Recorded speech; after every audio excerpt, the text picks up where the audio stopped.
Gold hub తాకట్టులో ఉన్న బంగారాన్ని విడిపించి కొనబడును. అదే రోజు ఆన్లైన్ ధరకు కొని డబ్బులు ఇవ్వబడును. హాయ్ హలో నమస్తే, వెల్కమ్ టు అవర్ ఛానల్. నేను మీ శాన్వి. ఎంచుకున్న రంగంలో అత్యున్నత శిఖరాలు అందుకోవాలన్న పట్టుదలతో ఓ చిన్న అద్దె గదిలో ట్యూషన్ సెంటర్ ప్రారంభించారు.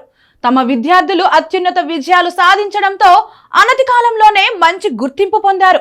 ఆ తరువాత పాఠశాలలు, కాలేజీలు, ఇంజనీరింగ్, వైద్య కళాశాలలు ప్రారంభించారు.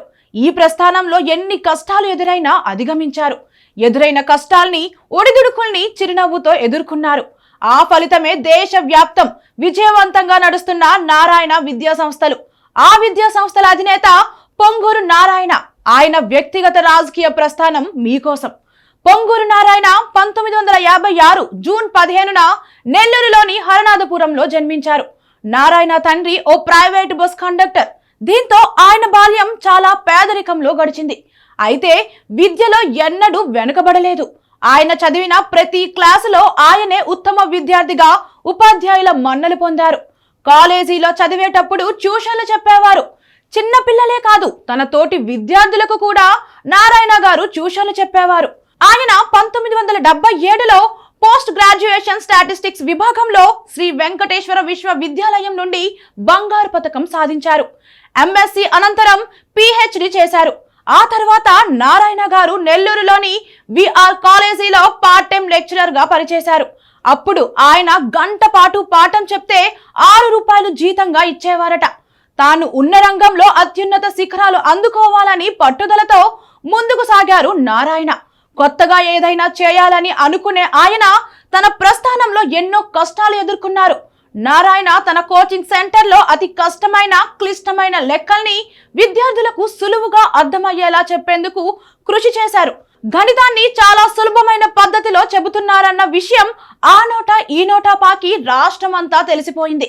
దీంతో మ్యాథ్స్ నేర్పించాలని హైదరాబాద్, విజయవాడ, విశాఖపట్నం నుండి కూడా పిల్లలను తల్లిదండ్రులు తీసుకొచ్చేవారు.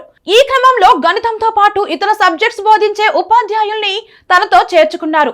అలా ఓ చిన్న ట్యూషన్ సెంటర్ గా ప్రారంభమైన ఆ ప్రస్థానం అనతి కాలంలోనే ఓ సక్సెస్ఫుల్ కోచింగ్ సెంటర్ గా మారింది. డాక్టర్ నారాయణ తన ప్రణాళికతో అక్కడి విద్యార్థులు పోటీ పరీక్షల్లో ఉత్తమ ర్యాంకులు సాధించేవారు. ఇంజనీరింగ్ విభాగంలో అయితే నారాయణకు పోటీ కూడా లేకుండా పోయింది. ఎంసెట్ తో పాటు ఐఐటి పోటీ పరీక్షల్లోనూ నారాయణ విద్యార్థులు విజయకేతనం ఎగరవేశారు. 1979లో నెల్లూరులో ఓ చిన్న అద్దె గదిలో మొదలైన నారాయణ సంస్థ ఇప్పుడు దేశం అంతటా విస్తరించింది. ఓ ప్రతిష్టాత్మకమైన విద్యా సంస్థగా ఆవిర్భవించింది. దాదాపు 14 రాష్ట్రాల్లో 4 లక్షల మందికి పైగా విద్యార్థులు, 40,000 మంది సిబ్బందితో విద్యా ప్రస్థానం సాగిస్తున్నది. నారాయణ విద్యా సంస్థలో చదువుకుంటున్న విద్యార్థులు IIT, JEE, NEET, BITSAT, AFMC, AIIMS, JIPMER వంటి ప్రతిష్టాత్మక పోటీ పరీక్షల్లో రాణిస్తున్నారు. ఈ క్రమంలో విద్యారంగంలో మరింత ముందుకు సాగాలని 1990లో ఉన్నత పాఠశాలలు, 1993లో నెల్లూరులో నారాయణ మహిళా కళాశాల పేరిట బాలిక రెసిడెన్షియల్ కాలేజీని స్థాపించారు. ఆ తర్వాత 1999లో జూనియర్ కాలేజీని స్థాపించారు. అదే సంవత్సరం నెల్లూరు, హైదరాబాద్, విశాఖపట్నం, విజయవాడలో ఐఐటి కోచింగ్ సెంటర్లను కూడా ప్రారంభించారు. 1990 చివర్లో నారాయణ విద్యా సంస్థ ప్రొఫెషనల్ విద్యారంగంలో అడుగుపెట్టింది.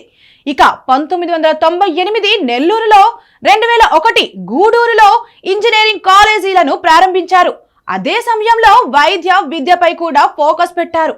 1999లో వైద్య కళాశాలను, 2001లో దంత వైద్య కళాశాలను, 2002లో మెడికల్ కాలేజీల పారామెడికల్ విభాగాన్ని ప్రారంభించారు. అదే సంవత్సరం జూనియర్ కాలేజీలు, ఎంసెట్ కోచింగ్ సెంటర్లను తిరుపతి, కర్నూలు, అనంతపురం, రాజమండ్రి, కాకినాడ వంటి పట్టణాల్లో ప్రారంభించారు. ఉత్తర భారతదేశంలోని వివిధ ప్రాంతాల్లో పిఎంటి, ఐఐటి, జేఈఈ కోచింగ్ సెంటర్ల ఏర్పాటుతో నారాయణ విద్యా సంస్థల నేతృత్వం మరింత బలోపేతమైంది. ఈ సంస్థ 2004-05లో కరస్పాండెన్స్ విభాగాన్ని, 2007లో అఖిల భారత టెస్ట్ సిరీస్ ఆన్లైన్ వెర్షన్ ను ప్రారంభించింది. నారాయణ విద్యా సంస్థలన్నింటికీ వెన్నెముకగా నిలిచిన వారు డాక్టర్ పి నారాయణ. ప్రస్తుతం నారాయణ విద్యా సంస్థలు దేశంలోనే 21 రాష్ట్రాల్లో 6 లక్షల మందికి పైగా విద్యార్థులు, 60,000 మందికి పైగా సిబ్బందితో విద్యా ప్రస్థానం సాగిస్తున్నది. విద్యా సంస్థలలో నేడు నారాయణ అగ్రగామిగా నిలిచింది. విద్యారంగంలో విశిష్ట స్థానాన్ని అధిరోహించిన డాక్టర్ పి నారాయణ గారు రాజకీయ రంగంలో కూడా అడుగుపెట్టారు. తన వంతుగా సమాజానికి ఏదైనా చేయాలన్న తపనతో ఆయన రాజకీయ రంగ ప్రవేశం చేశారు.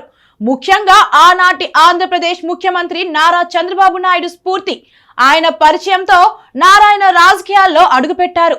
తొలుత టీడీపీ సర్వే విభాగానికి పనిచేసిన ఆయన క్రమంగా క్రియాశీల రాజకీయాల వైపు అడుగులు వేశారు.